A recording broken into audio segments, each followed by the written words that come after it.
I want to start off this week discussing your brain and how it deals with change efforts on your part. Hi, Dr. Cobb here. We're back talking about habit change. Now, I want to start off this week discussing your brain and how it deals with change efforts on your part. Now remember, a change effort means I'm trying to break a habit. I want to have a new habit. I want to eat better. I want to exercise differently. I want to talk to my significant other in a different way on a regular basis. Those are all habits. So let's talk about this really quickly so that you can start to do an exercise by the end of the video that will help you become more clear on how to begin learning how to change habits. I mentioned in my video last week that if I could give a gift to everyone I've ever worked with, to my family, to my kids, the number one gift I would give people is an understanding of themselves that is so deep that they could change habits at will. Because the fact is that who we are and who we're going to become are primarily governed by the habits that we've adopted over the course of our lives. So with that in mind, let's talk about the human brain. The brain requires a tremendous amount of energy. Whenever we look at how much oxygen the brain uses and how much food energy it uses, it is completely out of proportion for its size. Your brain weighs probably 3.5 to 4 pounds, and it utilizes a tremendous amount of all the energy resources that come into your body. So you kind of got this energy hog living up here in your skull, and the thing about that is that your brain doesn't like to spend energy for no good reason. And very often your brain's very happy with how things are. Not your conscious brain, not your logical brain, but your subconscious brain, because it's keeping you alive, right? You're going through your day, you're eating a given way, you're either exercising, not exercising, you're communicating with people in a certain manner, and as long as you're surviving that, your brain, especially like I said, that more primal protective part of your brain, doesn't see a need to change. So whenever you go, hey, you know what, I'm going to give up whatever, white flour, because I really think that's going to help me lose weight, your brain, like I said, the primal part of it doesn't like that. It says, you know what, that whole idea of changing is going to require more energy, because to break an existing habit or to add a new habit requires that your brain expend more energy.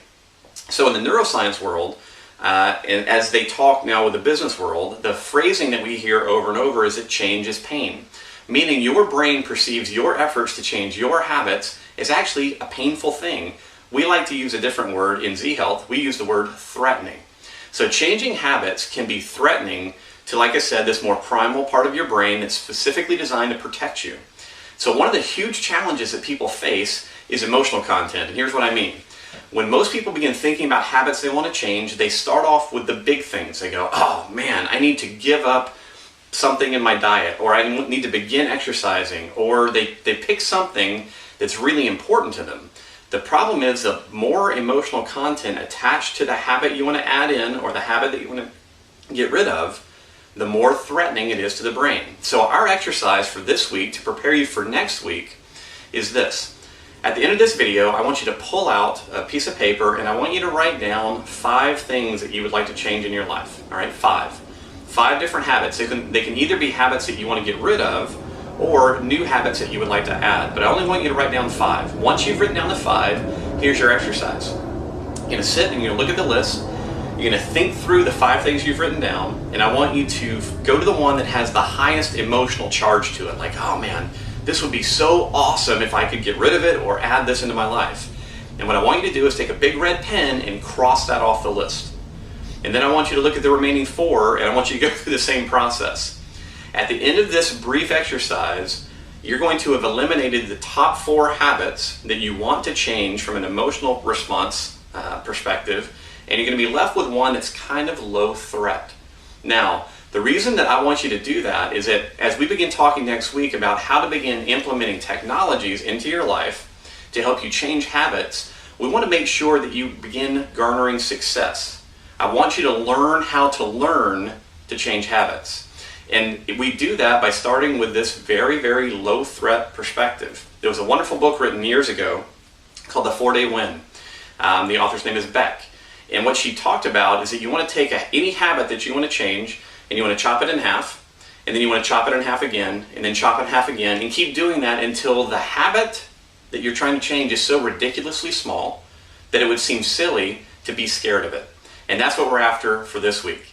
So remember, do this brief exercise. Next week when we get together, we'll start talking about technologies of change, because we're learning more and more about the brain, how it responds to both what we think and things in our external environment, and there's lots of ways that we can begin taking advantage of that information to make our change efforts easier. So thanks for joining me. Have a great week. Rolling.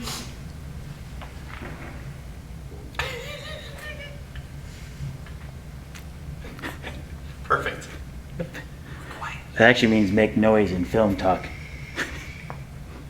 Rolling means be quiet. Rolling means rattle the doors. Okay.